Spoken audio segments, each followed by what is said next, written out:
Hey, what's up, guys? I'm here to give you my WWE RAW review for September 8th, 2014.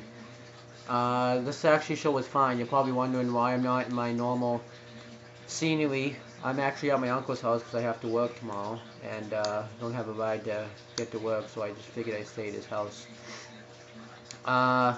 So we got JBL, Michael Cole, and Jerry the King Lawler on commentary. And it kicked right off with a cage match between Chris Jericho and Eric Rowan and Bray Wyatt. I forgot to write his last name, by the way. Thought I did write his last name, but I guess I didn't. And he had his guys out there, Luke Harper and Eric Rowan.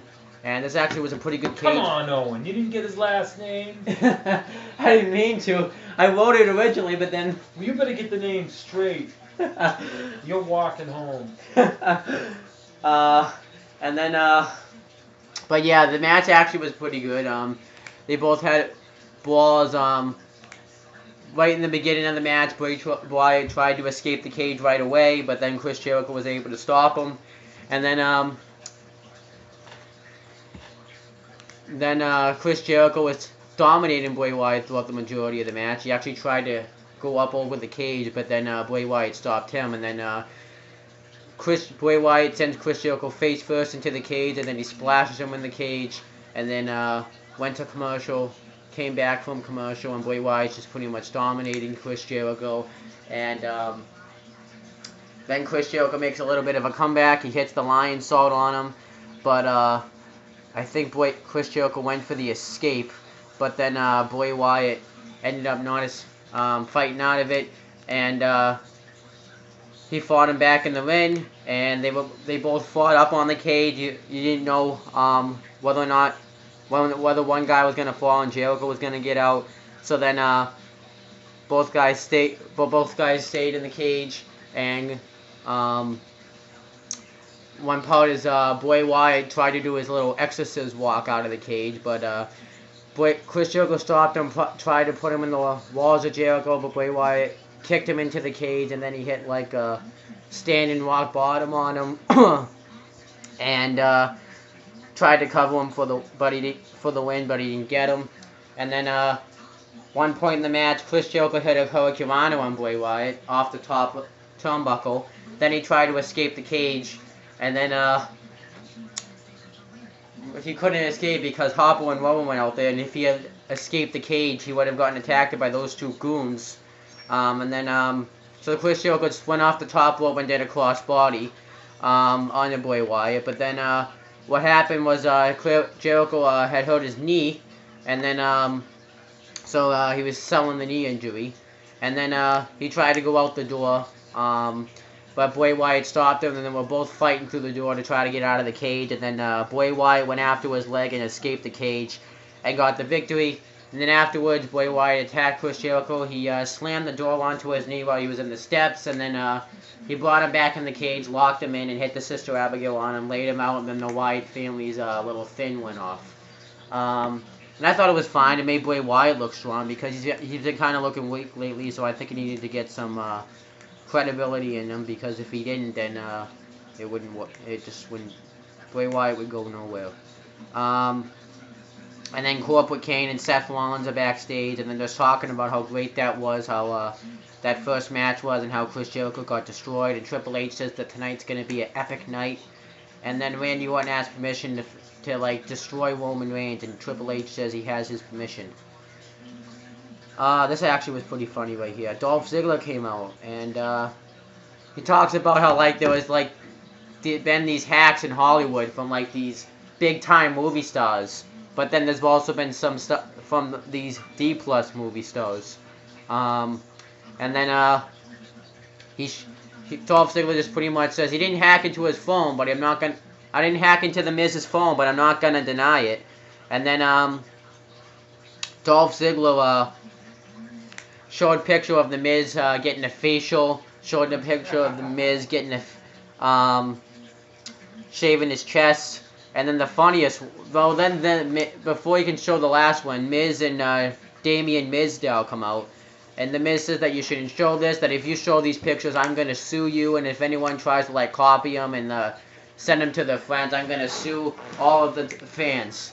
And then, Dolph Ziggler, and even, Miz was like, and I will sue you, and you will never, and I will make sure you will never work in this town again.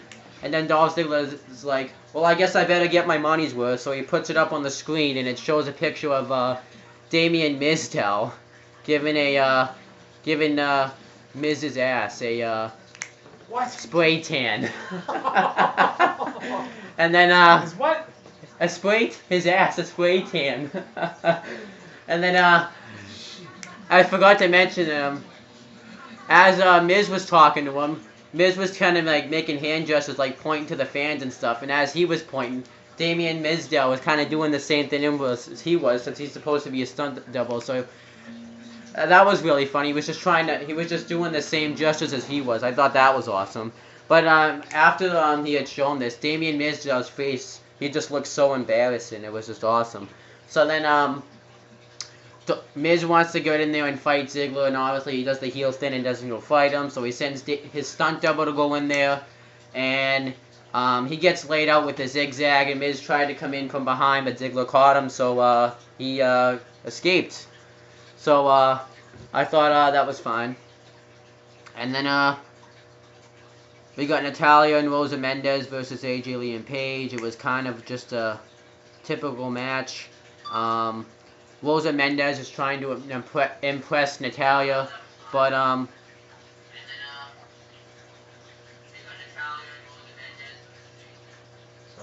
it's okay. We got so she doesn't tag Natalya really in the match. Natalya didn't really was only in the match probably for like 2 minutes and then gone. And then Paige is like taunting AJ Lee because she wants to get in the match, but she can't. And then what ends up happening is AJ Lee just tags herself in and gets her in a Black Widow for the win. Then afterwards they both kiss the Divas title, and it was pretty much it. It was just kind of more of the same stuff that they've been doing. And then Chris Jericho's in the trainer's room, and he's getting his knee examined, and Chris Jericho, no, not Chris Jericho, he didn't attack himself from behind. Randy Orton attacked Chris Jericho from behind, and he just injures Chris Jericho some more, and then he's like, sorry Chris, this is all for the season premiere. So I thought that was fine. They're probably going to end up feuding soon. And then Paul Heyman comes out, and he's going to give a warning to John Cena.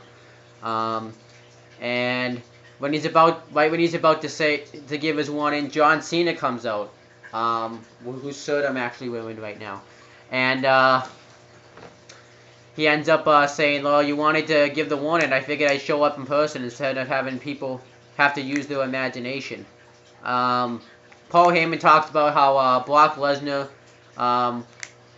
he's gonna tell John Cena how he should beat Brock Lesnar. And John Cena says, I already have a way I'm going to beat Brock Lesnar. It's just 3 simple words. Never give up. And he actually gives him, kind of like, I guess, the ShamWow or the towel that he has that says never gives up on it. It has, like, all John Cena on it. And Paul Heyman's like, you think you're so clever, don't you? Well, there's a different way that you need to go about this. What you need to do is you need to give in. He pretty much talks about how he needs to give in to the hate. Because how he has to give in to the haters, or the people that say Cena sucks. And he actually points out this guy that had a Cena sucks shirt and that was in the 6th row. And he's like, you need to look that guy in the eye and say, stop it. And he even raps on him. Paul Heyman raps on him. I don't remember the exact rap, but he pretty much says, you're not good. But you can just check it out. And Paul Heyman's like, you're not going to get the best of me. And John Cena, you actually think he's going to do it. He actually was walking towards the guy, and well, not in the crowd, but he was actually going to go outside the ring, but he stops, and then it just kind of breaks into silence. And he just screams, stop it, to Paul Heyman, and he says that he knows what he's trying to do. He's trying to get him to give in to the haters, but he doesn't want to give in, because if that's just to win a match, then I'm not really winning anything. And he says that you guys talk about this method that you have for Brock Lesnar, eat, sleep, conquer, repeat. Well, he has a method, and it's eat, sleep, be John Cena, repeat, and he says it over and over again.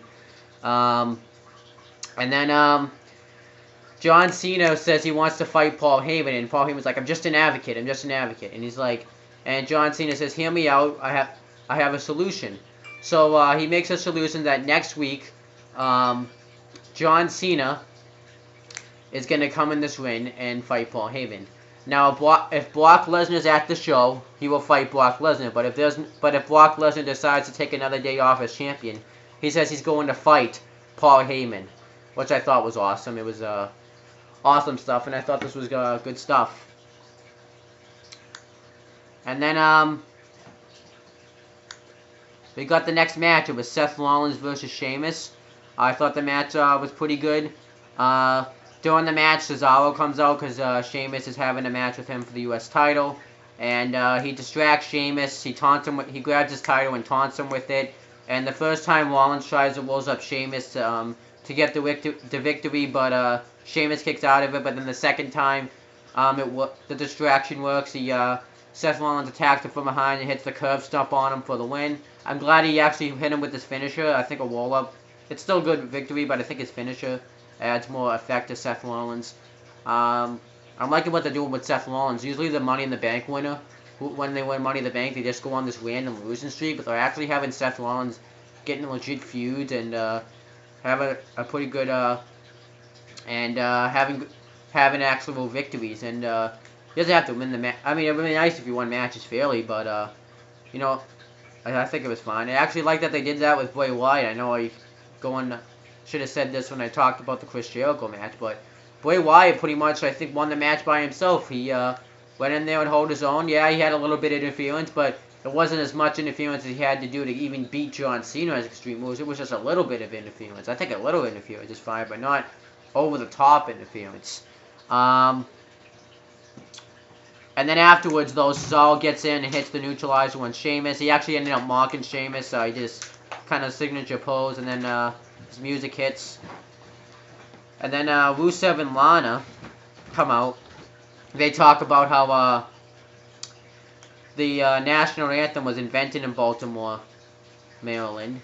And they just pretty much mocked the national anthem. And they sing the national anthem in Russian. So I thought, and they do it in honor of Rusev.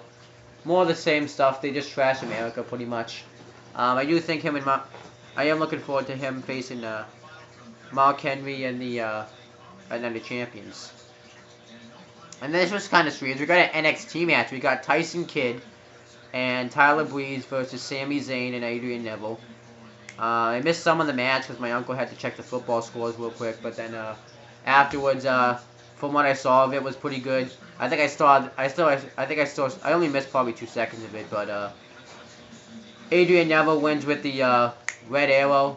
I'm looking forward to. I'm actually glad they took time to build up the NXT championship match. It's actually really good. That was impressive. They built up really everything. They built up the IC title match. They built up the US title match, and they built up this match. I mean, they took time to build up their NXT championship match. I'm really impressed by that. I mean, it's fun. That's good. And then Jerry Sprinter tries to work out Nikki and Brie Bella's issues. He comes out with his bodyguard. Said it wrong. And then, well, first Stephanie McMahon comes out. She introduces him. She always talks about how she wants to have families work together. She brought up the fact how she had the I Quit match with Vince McMahon, which I did see. It was fine. It was kind of strange because he was beating up his daughter. It was one thing having his match with his son, but it was kind of awkward seeing him beat up his daughter. Another video for another time, though. And then what happened was, Jerry Sprinter comes out. He brings up Brie Bella, who comes out with that awful music. And she talks about how she just pretty much kind of says that you shoved Nikki Bella last week, and then you said that you apologized for your inappropriate behavior, but you shouldn't have acted like that anyways. And then she brings out Nikki Bella, and Nikki Bella talks about how she's on top of the world right now. Her new reality show, Total Divas, is out, and she now has a Divas Championship match, and she's no longer living in the shadow of Brie Bella. And Brie Bella says, "You're not really all city. You cost me my match at SummerSlam." And Jerry Sprinter, it seemed like he made things worse, and you're gonna see why. At first, he goes back saying that this happened before SummerSlam, and then he plays back these Total Divas clips of Brie Bella calling Nikki Bella kind of like fat. How she trashed like the bridesmaid dress that she was gonna wear at a wedding, and she pretty much just said that she's gonna be my bitch, and it was pretty much an awesome stuff. And then I like that they brought that stuff up. It made sense. And then you know, Nikki Bella says, "See, I always get abused. I always had to live in your shadow." And Brie Bella and him are about to go at it. And then the weird thing is they play a clip. Well, they show like a clip of what her father the mother think, and her father didn't really have a say. He says like, "You guys need to work out your issues." Nikki Bella even blames Brie Bella the reason that their father left them, because they didn't want to have a daughter like her. And the Bella's mom says that you guys need to work this out. Nikki Bella, I saw you lived in the shadow, but I always loved you. And she wants Brie Bella to be the biggest person to work this out, because you guys have a bond that no one can ever take away from you. And then they bring out their brother Jay. I think his name was JJ. And he says that you are not the. You think he's looking at Brie like he's saying that he tells Brie that she is not the victim as she seems, but then she ends up talking about Nikki, and then the Bella twins start fighting, and actually Jerry Sprinter went down. I wasn't expecting him to go down, and they just start fighting, and his bodyguard and the referees and Stephanie McMahon try to pull her off, and then Stephanie McMahon lands on Jerry Sprinter, and then they finally break it up, and then Jerry Sprinter has to be taken out on a stretcher, which I was shocked. I didn't think this would happen. And then he holds up the thumbs up sign like he was okay. And then everything's all fine, I guess. So I thought that was good stuff. And then we got Gold and Stardust versus the Lost Matadors, which consists of Diego and Fernando. Stardust beats the Usos, the tag champs, Jimmy and Jay, cut like a little thin on the screen, but I was talking to my uncle, so I didn't really hear what they said. And then Stardust beats one of them. Blaming me again? Huh? Are you blaming me again? Well, I actually was talking to you though. Okay. We're gonna have a steel cage match right here, right now, on Raw Review, and you're gonna have to add it to your review. You keep it out. Okay. I got bananas in there. Remember that Superfly Snook if you like bananas. I remember what you're talking about. Coconuts too. But anyhow, Stardust beats one of them with dark magic. It was fine. And then afterwards, the Usos attack Goldust and Stardust from behind, but they escape kind of like throughout the stageway. And then they did a Joan Rivers tribute. She ended up, I think, passing away on Saturday or something. Then we got pretty much a rematch between Titus O'Neil versus Adam Rose. Heath Slater was in Titus O'Neil's corner again, and the Bunny starts interfering, so Heath Slater tries to go off the steps and dive on him, but it fails, and then the Bunny super kicks him, and then Adam Rose hits the party foul for the win, and then this Bunny does a bunny splash on him. Bunny splash. It was entertaining. Then Roman Reigns gets interviewed, and he says that he's gonna that he's the Viper, and he says that the Superman punch is the Venom. So we got the match between Randy Orton and Roman Reigns, and I like this match. Good main event.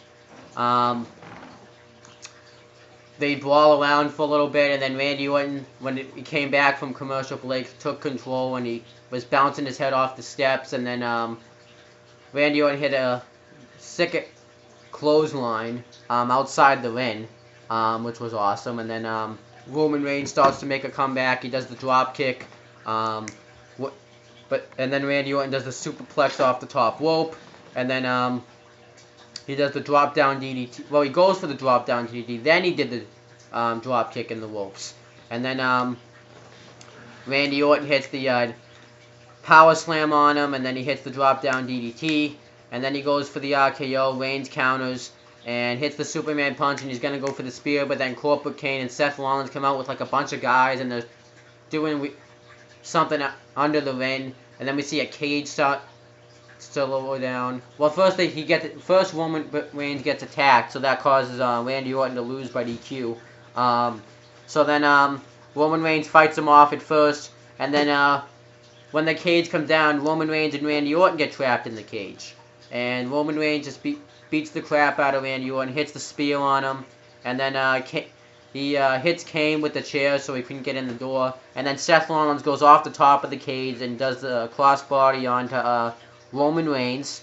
And then Kane chokeslams Roman Reigns, and then Randy Orton hits him with the chair several times.